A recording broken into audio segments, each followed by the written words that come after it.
Là, c'était fait d'avance. Hein. Voilà, l'équipe sort Sojason avec son leader, le Haut-Savoyard Jérôme Coppel, dans un exercice qu'il affectionne, le contre-la-montre.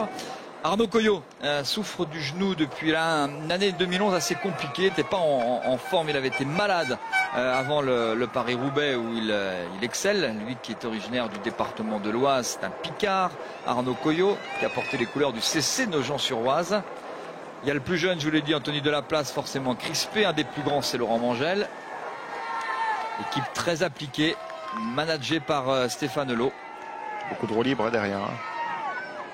On est quand même sur une portion encore où le vent est dans le dos.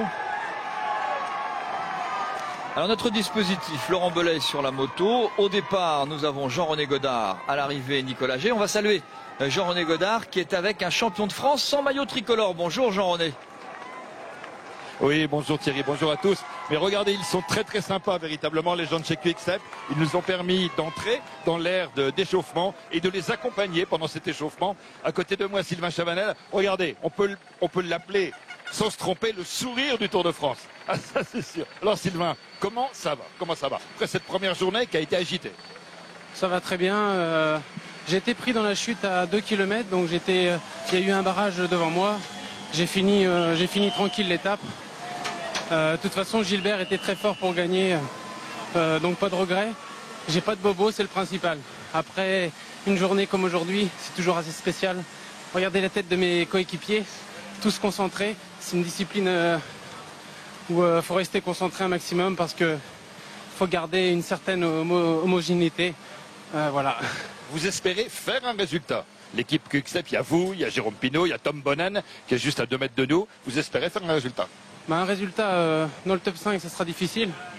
On a des bons coureurs, mais on n'a pas travaillé la discipline. Il y a des équipes qui ont annoncé tout simplement, qui ont travaillé avec leurs collègues. Nous, on arrive avec les noms des coureurs qu'on a dans l'équipe.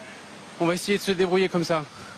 Merci. Jean-René. Ça dit bien sûr avec le sourire. Oui, Jean-René, je profite que vous fassiez notre relais. La première chose, c'est cette fameuse chute à 2 km. On l'a aperçue, il y avait une quarantaine de coureurs, mais on ne sait pas, on n'arrive pas à voir ce qui s'est passé. Qu'est-ce qui s'est passé? Pourquoi c'est tombé à cet endroit-là?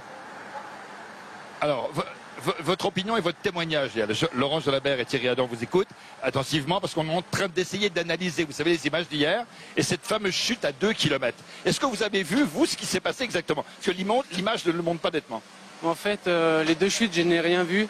La première, la plus grosse, j'étais sur la gauche, 2-3 places derrière Gilbert.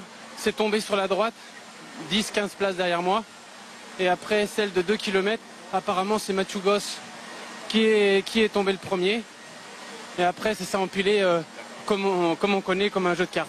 Donc c'est Mathieu Goss à l'origine qui est tombé. Ce serait lui, en fait, qui aurait déclenché cette chute. Apparemment, avec une petite vague, il a touché la roue avant. Et il est tombé le premier. Puis derrière, on est arrivé très vite. Et merci, vous étiez un consultant de luxe pour France Télévisions au cœur du peloton. Merci Sylvain. À vous Thierry. Merci Jean-René, merci Sylvain Chavanel. En maillot de champion de France, mais pas tout à l'heure, pas sur la route, pas aujourd'hui, demain, lorsque nous irons jusqu'à Redon, puisque demain nous allons de Vendée en Bretagne, Jean-Paul. Nicolas G à l'arrivée, avec tout d'abord l'arrivée de la 3e équipe, l'équipe Vacances Soleil, battue déjà par la Saxo Bank. Finalement, Alberto Contador, on pouvait imaginer, alors c'était le point de référence, donc on pouvait imaginer qu'il perdra un petit peu de temps, surtout qu'il a perdu quelques coéquipiers assez rapidement, qu'il retrouvera ceux-là, les Espagnols, lorsqu'il en aura besoin dans les Pyrénées, peut-être même un petit peu avant. Superbès, Saint-Flour, ça peut être intéressant. Voilà le deuxième temps réalisé par les copains de Romain Feillu, qui a re-signé un contrat de 2 ans dans l'équipe néerlandaise. Il est là, tout sourire, ou presque, Romain Feillu, content d'en terminer avec ce contre-la-montre par équipe, exercice qui fait peur. Et 47 secondes de perdu quand même sur l'équipe Vacances Soleil, mais qui a bien limité sur la fin. Elle était à 39 secondes au kilomètre 16. Autrement dit, c'est plutôt l'équipe Saxo Bank, je pense, qui a peiné à 6 face au vent dans les derniers kilomètres et qui n'a pas réussi à maintenir la même cadence que dans les tout premiers kilomètres. Et cela se vérifie avec notamment l'équipe AG2R La Mondiale qui elle est passée en 3e position au premier pointage après 9 km à 17 secondes de la formation Saxo Bank. Et au kilomètre 16, donc quelques kilomètres plus loin, elle était à 27 secondes en deuxième position. Elle progresse bien, elle a perdu moins de temps sur le deuxième tronçon. J'imagine qu'elle finira mieux que Saxo Bank. Nicolas G est à l'arrivée avec une information, Nicolas. Hier, ça n'a pas été un jour simple pour Alberto Contador. Alors d'abord, on va attendre. C'est un beau départ, c'est une belle image, c'est du grand spectacle contre la montre par équipe. Et on va attendre le départ de la troisième équipe française. C'est la FDJ de Sandy Cazard. On salue au départ Sandy Cazard. Sandy Cazard au départ. On va faire speaker. 30 secondes. Vous avez remarqué.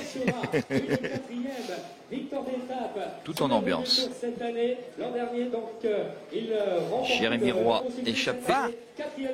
Un des premiers à s'être échappé hier sur le Tour de France. William Bonnet, Michael Delage, Arnaud de Janesson, Gianni Mersin, 10. Anthony Roux, Jérémy Roy et Arthur Michaud. 5, 4, 3, 2, 1, top.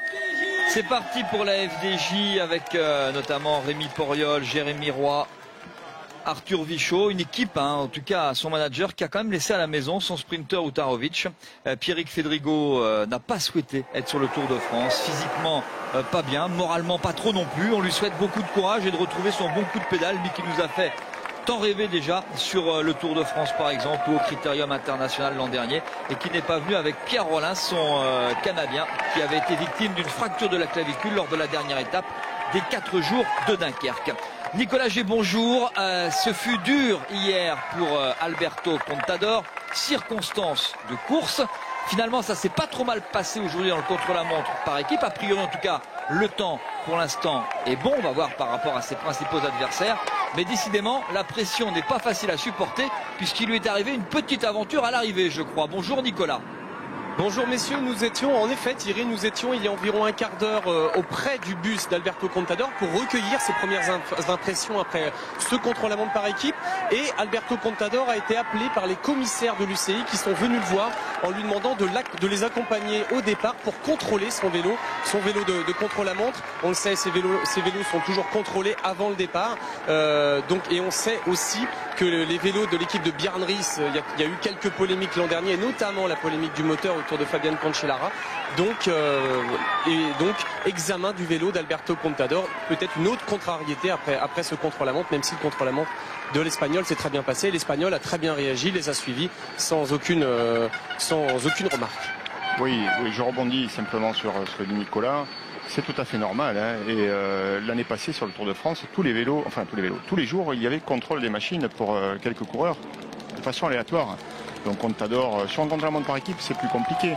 À l'arrivée d'une course en ligne, les commissaires sont après la ligne, c'est facile d'aller chercher les coureurs, et puis surtout on avertit les assistants juste avant, au chrono par équipe. Ils ont le réflexe d'aller vers leur bus, parce qu'on est bien sûr à bloc et besoin de récupérer et de boire quelque chose.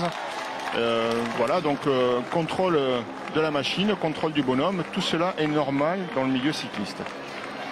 Une équipe très solide dans les contre-la-montre par équipe. On a demandé, vous avez vu le premier coureur de la Rabobank, a demandé aux spectateurs de les encourager. Une équipe solide avec notamment Mollema, avec Luis Leon Sanchez, avec Robert Gesing bien sûr, avec Laurent Stenda, Martin Talegui, une équipe de rouleurs qui vient de réaliser au kilomètre 9, au premier point intermédiaire, le meilleur temps. Oui, pourtant parti de façon un peu mollassonne avec Garaté. Mais qui s'est bien rétabli dans la partie rectiligne par la suite entre la sortie des Essarts et ce premier pointage à Boulogne. 3 secondes d'avance sur la Saxo Bank, mais bon, pas très étonnant. Rabobank, c'est quand même une formation qui est habituée à rouler vite. Les Hollandais, on ne va pas l'expliquer aujourd'hui, ce sont de grands spécialistes de réputation. Oui, il y a une grande réputation. On se souvient, vous pouvez en parler, Jean-Paul, l'équipe Kiraleg, tout à fait, à l'époque. Robert Gesing qui emmène le train de la Rabobank avec ses 8 wagons et son champion d'Espagne du contre-la-montre, Luis Leon Sanchez, avec le dernier kilomètre, la flamme rouge pour les coéquipiers de Nicolas Roche et de Christophe Riblon, par exemple. Équipe AG2R, la mondiale, ambitieuse sur ce Tour de France, bien sûr, avec John Gadret, 4e du dernier Tour d'Italie, ou encore Hubert Dupont, 12e du dernier Tour d'Italie. Ça va être intéressant de voir si l'équipe AG2R La Mondiale a mieux fini que Saxo Bank. Ça nous donnera une indication sur le temps que peut perdre Contador, peut-être sur certaines autres formations. L'écart était de 17 secondes entre Saxo et AG2R La Mondiale à 7 km de l'arrivée. On termine au complet. Hein. On termine au complet dans cette équipe AG2R La Mondiale, dans laquelle on retrouve c'est Jean-Christophe Perrault là, qui en termine. Il a l'Israël d'un ancien champion de France du contre-la-montre. Christophe Riblon en deuxième position. Nicolas Roche ici en gros plan. Belle solidarité pour réaliser le meilleur temps pour l'équipe AG2R La Mondiale, donc qui est battue par la Saxo Bank. Oui. C'est une surprise. Hein. Oui, elle était déjà battue à mi-parcours. Hein. De 27 secondes. Hein. Mais ils ont mieux fini.